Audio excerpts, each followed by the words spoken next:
which is a fantastic safety feature. Oh, fantastic safety feature. Sorry. But we do value feedback.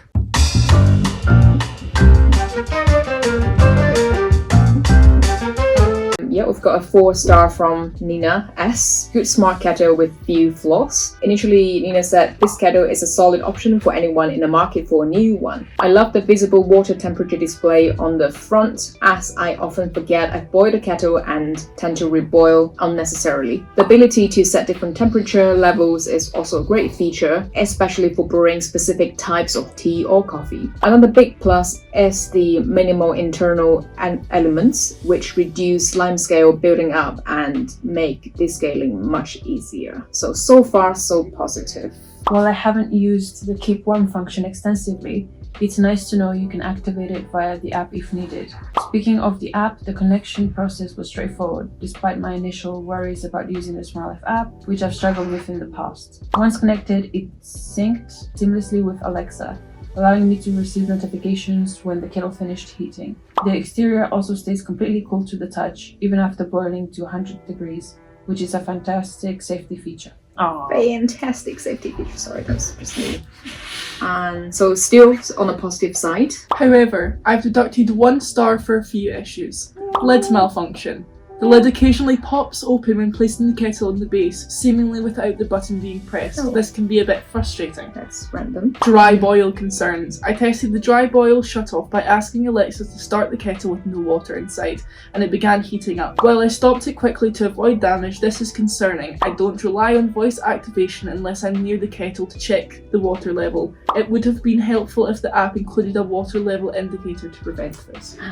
So I think this is a common misunderstanding on the dry boiling protection. When we say dry boiling protection, a lot of people think it will not boil when there is no water, but what it does, the program is designed to recognize the water level is low, so it will stop it from continuing heating up.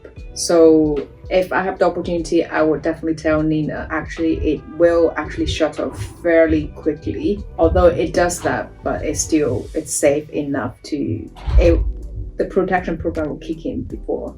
And it won't damage the kettle. It won't. So it's safe enough. But understand, just from a psychological standpoint, you don't want it to even heat when there's no water. So I understand it's a it's a valid concern. And just for justification, right, it is like technically feasible to add that feature, but we're probably talking about adding quite a lot of cost and to just have this feature. That can be way over. We're probably talking about in the realm of £100 plus per unit just to have that feature added. Added in a state right now where it would tell you like the exact amount, like it will be an estimate, so more. It's possible. It depends on people's how the margin of error, right?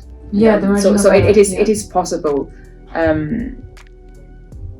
But again, just going back to the intention of this kettle is for people to put it on without having to check anything. So understand, and a slightly upgrade would be just don't even heat up if there's not enough water. It is possible, but it will be at the next price point. So a tip would be to always make sure to put water back after making a drink. Always review after, but then I can imagine somebody already commenting, but there's one family member in the family, just like in my household, not necessarily naming my mother, but she sometimes initially she doesn't even put the kettle body back onto the base.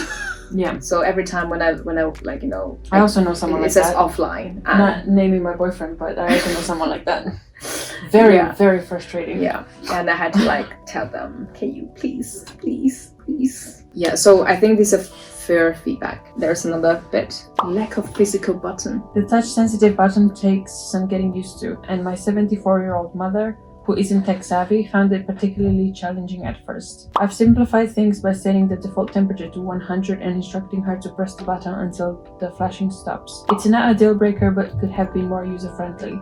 Well, if they do prefer a one with a button, we have this model. So I guess, Nina, if you're watching this, I think this is the model for you, and it does give a different feel when you're pressing a physical button. But then again, the added safety of the body being cool to touch, I think I would think it would be worth getting used to pressing the button this way because that added safety could really aid like people who have a higher chance of mistakenly touching the Yeah, face. that's a fair point, and body. Nina did point that out. So overall, this kettle has many excellent features, but the few quirks and safety concerns holds it back from being perfect. But we do value feedback. That's it.